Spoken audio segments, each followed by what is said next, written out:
Okay. وَأَرْسَلَ عَلَيْهِمْ طَيِّرًا أَبَابِيلَ. And He sent against them birds. That's I'm again literal translation right now. He sent against them birds, ababil, herds upon herds upon herds.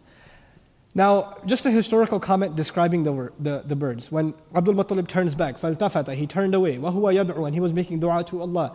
فَإِذَا هُوَ بِطَيْرٍ, then all of a sudden he sees birds. مِن نَحْوِ الْيَمَنِ, coming from the direction of Yemen, which is interesting because the army also came from Yemen, right? Wallahi, he says.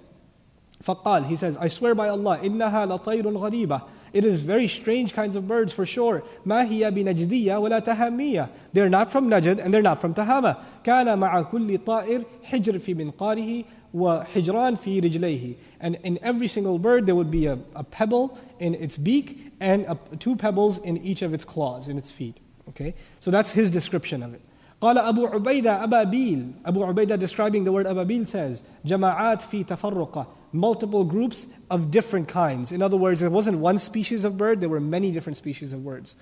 قال النحاس, a great grammarian of our history, wrote إعراب القرآن, وحقيقته أنها جماعات عظام. And the reality is that these are huge groups, huge, awesome flocks of birds, not one, but many different flocks of birds.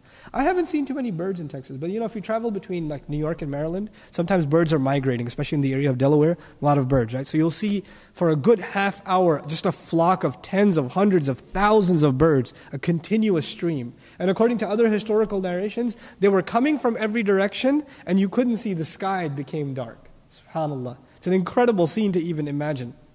Okay. The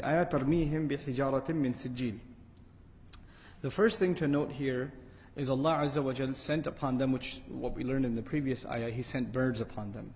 In another surah, in Surah Al Ahzab, to defend the believers in the battle of Al Ahzab, Allah sent wind against disbelievers. So Allah said, فَأَرْسَلْنَا عَلَيْهِمْ رِيحًا وَجُنُودًا لَمْ تَرَوْهَا. We sent against them winds and armies you couldn't even see. So there are armies of angels, birds in this case, wind. So Allah Azza wa Jal says, وَمَا يَعْلَمُ جُنُودَ رَبِّكَ إِلَّا هُوَ. No one knows the armies of your master except He. No one knows the armies of Allah except He Himself. So Allah Azza wa Jal uses whatever He chooses to become His army. It can be wind, it can be angels, it can be birds in this case. Subhanallah.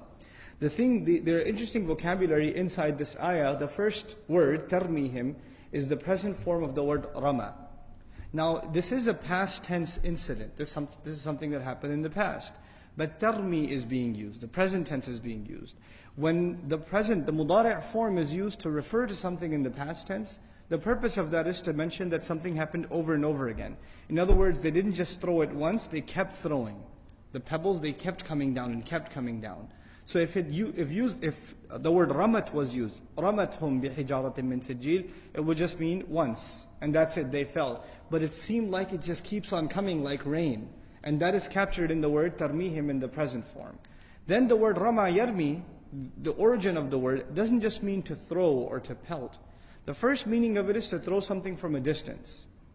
So by using that word, one of the things we're learning is that the birds were at a very tall height where they were dropping it from. And you guys know now, the higher something is and you drop it, the harder it falls. Acceleration due to gravity. So these little pebbles are hitting like bullets by the time they're getting down to the ground. The other thing is, Rama includes, or this Rami in Arabic includes something that is thrown, not just thrown, but thrown with a specific target that you're aiming for. And by using this word, Allah Azza wa Jalla is teaching us every single pebble, it's like Allah Azza wa Jalla targeted every single criminal that it's supposed to hit and where it's supposed to hit them. So it's these guided missiles that Allah Azza wa Jalla was sending with the word tarmihim, that He sent against them. Then in regards to how these pebbles hit, إِنَّ الْحَجَرَ كَانَ يَدْخُلُ مِنْ رَأْسِ أَحَدِهِمْ وَيَخْرُجُ مِنْ أَسْفَلِهِ. That the pebbles, they would enter into the skulls. And this is important because the skull is the hardest bone. It's the toughest bone to break. Right? And the only way you can bash somebody's skull really is like a bullet or something, right? It's something really hard hits it. But the pebbles would go into their skull and come out from behind them. It would go through them. And that's what the eyewitness accounts are describing. Now we come to the final ayah. By the way, you notice already the language is very, very graphic. It's full of very strong, sharp, not very pleasant imagery. Right? Allah didn't just say He destroyed them, He is giving us really explicit details of how He destroyed them. You know why that's important? Because of the word kayfa in the beginning of the surah. Allah didn't just say what He did with them, how He did with them. And when you ask the question how, the answer comes with details. When you say what did you do, you could just say I ate lunch.